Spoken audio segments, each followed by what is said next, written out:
Hello, ഇന്ന് പറയാൻ പോകുന്ന കഥ മക്കൾ സൺഡേ സ്കൂളിൽ ചിലപ്പോൾ കേട്ട കഥയായിരിക്കും. അപ്പോൾ ഈ കഥ പറയുന്നത് അല്ലെങ്കിൽ ഈ കഥ പറഞ്ഞിരിക്കുന്നത് യേശു കർത്താവാണ്. യേശു കർത്താവ് തൻ്റെ ജീവിതകാലത്ത് പറഞ്ഞിരിക്കുന്ന ഒരു കഥയായിട്ടാണ് നമ്മൾ ഈ കഥയെ ബൈബിളിൽ വായിക്കുന്നത്.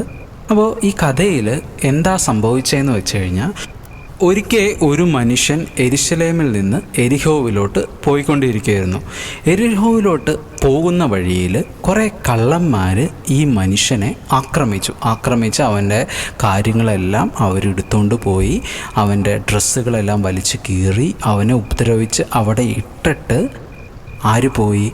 ഈ കള്ളന്മാർ പോയി. അപ്പോൾ ഈ മനുഷ്യൻ അവിടെ റോട്ടിൽ കിടക്കുകയാണ്, വയ്യാണ്ട്, കാലും കൈയും ഒക്കെ കീറി മുറിഞ്ഞ് ഡ്രസ്സെല്ലാം പോയി, അവൻ്റെ എല്ലാ സാധനങ്ങളും കള്ളന്മാർ കൊണ്ടുപോയി. അവനൊന്നും തന്നെ ചെയ്യാൻ പറ്റാത്ത അവസ്ഥയിൽ അങ്ങനെ കിടക്കുകയാണ്. അങ്ങനെ അവൻ കിടക്കുന്ന സമയത്ത് ആ വഴി ഒരു പുരോഹിതൻ വന്നു. പുരോഹിതൻ വരുമ്പോൾ ഇവൻ ഇങ്ങനെ ഈ റോഡിൻ്റെ സൈഡിൽ ഇങ്ങനെ വഴിയിൽ കിടക്കുകയാണ്, വയ്യാണ്ട് കിടക്കുകയാണ്. എന്തെങ്കിലും ആരെങ്കിലും ഹെൽപ്പ് ചെയ്യണേ എന്ന് പറഞ്ഞ് കിടക്കുന്ന കണ്ടിട്ട് ഈ പുരോഹിതൻ ഒന്നും ചെയ്യാണ്ട് അവിടെ നിന്ന് മാറി നടന്നുപോയി. അവനെ ഹെൽപ്പ് ചെയ്യാനും ഒന്നും പോയില്ല, അവിടെ നിന്ന് മാറിയിട്ട് നടന്നുപോയി. കാരണം അവൻ നോക്കുമ്പോൾ, ഈ പുരോഹിതൻ നോക്കുമ്പോൾ ഈ വ്യക്തി തുണിയില്ലാണ്ട് കുറച്ച് തുണിയേ മേത്തുള്ളൂ, മുറിവും കാര്യങ്ങളൊക്കെ ആയിട്ട് കിടക്കുവാണ്. അപ്പം അവനെ കാണാത്ത രീതിയിൽ പുരോഹിതൻ അവിടെ നിന്ന് പോയി. അത് കഴിഞ്ഞ് കുറച്ച് കഴിഞ്ഞപ്പോൾ ഒരു ലേവ്യനായിട്ടുള്ള ഒരു മനുഷ്യൻ ആ വഴി വന്നു. അവനും ഇത്തിരി കൂടെ വ്യത്യാസം ഉണ്ടായിരുന്നു, ആ പുരോഹിതനേക്കാളും കുറച്ചും കൂടെ വ്യത്യാസം ഉണ്ടായിരുന്നു. എന്ത് ചെയ്തു എന്ന് വെച്ച് കഴിഞ്ഞാൽ, ഈ ആളെ പോയി അവൻ എത്തി നോക്കി, ഇയാൾക്ക് എന്താ പറ്റി, ജീവനുണ്ടോ ഒന്നും നോക്കിയൊന്നുമില്ല. ചുമ്മാ അടുത്ത് പോയിട്ട് ഇങ്ങനെ തല പൊക്കി നോക്കി, അവൻ എന്തെങ്കിലും ബുദ്ധിമുട്ടോ കാര്യങ്ങളൊക്കെ ഉണ്ടോ എന്നുള്ളതൊക്കെ നോക്കിയിട്ട് ഒന്നും ചെയ്യാണ്ട് ഈ ലേവി ഗോത്രക്കാരനായിട്ടുള്ള ആളും അവിടെ നിന്ന് കണ്ട് മാറി കടന്നുപോയി. അങ്ങനെ സമയം പോയി. കുറച്ച് കഴിഞ്ഞപ്പോൾ ആ വഴി ഒരു ശമര്യക്കാരൻ വന്നു. ശമര്യ ദേശത്ത് നിന്നുള്ള ഒരാൾ ആ വഴി വന്നു.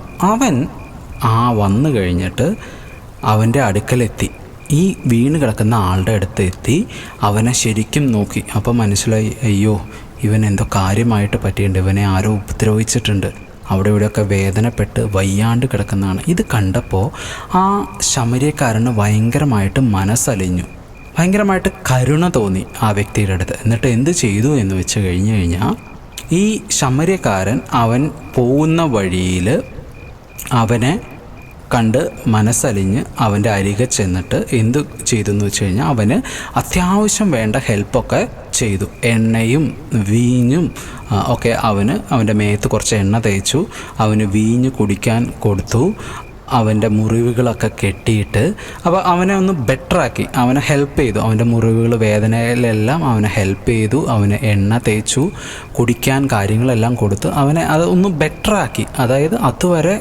ആരും നോക്കാണ്ട് കിടന്ന കുറേ നേരമായി കള്ളന്മാർ വന്ന് എല്ലാം ചെയ്തിട്ട് പോയിട്ട് അതെല്ലാം വിട്ട് കറക്റ്റാക്കിയിട്ട് അവനെ ഈ ശമര്യക്കാരൻ്റെ കൂടെ ശമര്യക്കാരൻ വന്ന വാഹനത്തിൽ കയറ്റിയിട്ട് ഒരു വഴിയമ്പലത്തിൽ, പോകുന്ന വഴിയിൽ ഒരു ലോഡ്ജ് പോലെയുള്ള ഒരു വഴിയമ്പലത്തിൽ കൊണ്ടുപോയി അവനെ ആക്കിയിട്ട് അവിടെ വിട്ട് അവന് വേണ്ട കാര്യങ്ങളൊക്കെ ചെയ്തിട്ട് ഈ ശമര്യക്കാരൻ ആ വഴിയമ്പലത്തിൽ നിന്ന് വെളിയിലോട്ട് വരുന്ന സമയത്ത് വഴിയമ്പലത്തിലുള്ള ഒരാളുടെ കയ്യിൽ കുറച്ച് കാശ് കൊടുത്തിട്ട് 2 വെള്ളിക്കാശ് വഴിയമ്പലക്കാരൻ്റെ കയ്യിൽ കൊടുത്തിട്ട് പറഞ്ഞു, ഇവന് എന്തെങ്കിലും ആവശ്യങ്ങളുണ്ടെങ്കിൽ ഇവനെ അത് ചെയ്തു കൊടുക്കണം, അവനെ ഹെൽപ്പ് ചെയ്യണം, അവന് വയ്യ, അധികം വല്ലതും ചിലവിട്ടാൽ അവൻ പിന്നെയും ഈ തന്ന കാശ് 2 കാശിനേക്കാൾ വെള്ളിക്കാശിനപ്പുറമായിട്ട് അവൻ എന്തെങ്കിലും കാര്യങ്ങൾ ചെയ്താൽ അത് നോക്കി വെച്ചോ, ഞാൻ മടങ്ങി വരുമ്പോൾ തിരിച്ച് തന്നോളാം എന്ന്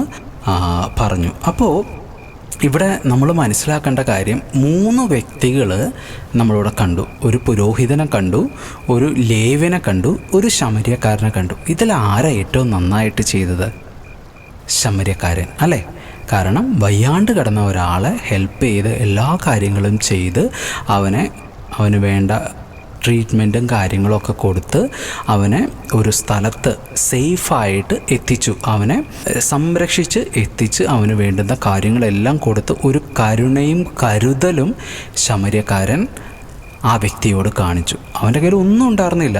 ആ കള്ളന്മാരെല്ലാം കൊണ്ടുപോയി അവനെ ഉപദ്രവിച്ചു, അവൻ്റെ ഡ്രസ്സ് പകുതി പോയി, എല്ലാ സാധനങ്ങളും പോയി. ഒന്നുമില്ലാത്ത ഒരാളെ എങ്ങുന്നോ വന്ന ഒരു ശമര്യക്കാരൻ കരുണ കാണിച്ചതാണ് നമ്മൾ കേട്ടത്. അപ്പോൾ നമുക്കും ഇതേപോലെ ചെയ്യാം അല്ലേ? നമ്മളും ഇതേപോലെയാണോ ചെയ്യണം? നമ്മൾ ആരെ പോലെയാണ്? നമ്മൾ ഇങ്ങനെയുള്ള ഇത് കണ്ടു കഴിഞ്ഞ് കഴിഞ്ഞാൽ ആ ലേവ്യനെ പോലെ എത്തി നോക്കിയിട്ട് പോവുകയാണോ? അതോ നമ്മൾ പുരോഹിതനെ പോലെ നോക്കാണ്ടേ വഴി മാറി പോവാറാണോ ചെയ്യാറ്? അതോ ശമര്യക്കാരനെ പോലെ നമ്മൾ സ്നേഹം കൊടുത്ത് കരുണ കൊടുത്ത് അവരെ കെയർ ചെയ്യാറാണോ ചെയ്യാറ്? മക്കളിങ്ങനെ എന്തെങ്കിലും ചെയ്തിട്ടുണ്ടോ? ഇനി അങ്ങനെ ഒന്നും ചെയ്തിട്ടില്ലെങ്കിൽ നമ്മൾ അങ്ങനെ എന്തെങ്കിലും കാര്യങ്ങൾ കണ്ടാൽ, ആരെങ്കിലും വയ്യാണ്ട് കിടക്കുന്ന കണ്ടാൽ, ആർക്കെങ്കിലും എന്തെങ്കിലും അബദ്ധം ബുദ്ധിമുട്ടുകൾ പറ്റിയിട്ട് കിടക്കുന്ന കണ്ടാൽ നമ്മൾ അവിടെ ഹെൽപ്പ് ചെയ്യണം, നമ്മൾ കരുണ കാണിക്കണം. നല്ല ശമര്യക്കാരനെ പോലെ നമ്മൾ കരുണ കാണിക്കണം. നമ്മളവിടെ എന്ത് ചെയ്താലും അതിന് കണക്കിടുന്നത് ആരാണ്? ദൈവമാണ് കണക്കിടുന്നത്. നമ്മൾ ചെയ്യുന്നതിന് ദൈവം നമുക്ക് പ്രതിഫലം തരും. നമ്മൾ അങ്ങനെ ചെയ്യണം. ശമര്യക്കാരനെ പോലെ കരുണയുള്ളവരായിട്ട് മറ്റ് നമ്മുടെ കൂടെ ജീവിക്കുന്ന ആൾക്കാർക്ക് അവർക്ക് വേണ്ടുന്ന കരുതലും കരുണയും ശുശ്രൂഷയും ചെയ്യേണ്ട സമയത്ത് ചെയ്ത് നല്ല മക്കളായിട്ട് ജീവിക്കണം. അതാണ് ഇന്നത്തെ കഥ മക്കൾക്ക് ഇഷ്ടമായെന്ന് പ്രതീക്ഷിക്കുന്നു. വീണ്ടും ഒരു കഥയായിട്ട് അടുത്ത ദിവസം വരാം. നല്ല ശമര്യക്കാരനെ പോലെ നല്ല മക്കളായിട്ട്, ദൈവത്തിന് ഇഷ്ടമുള്ള മക്കളായിട്ട് മക്കൾ ജീവിക്കണം. So bye. Good night, sweet dreams.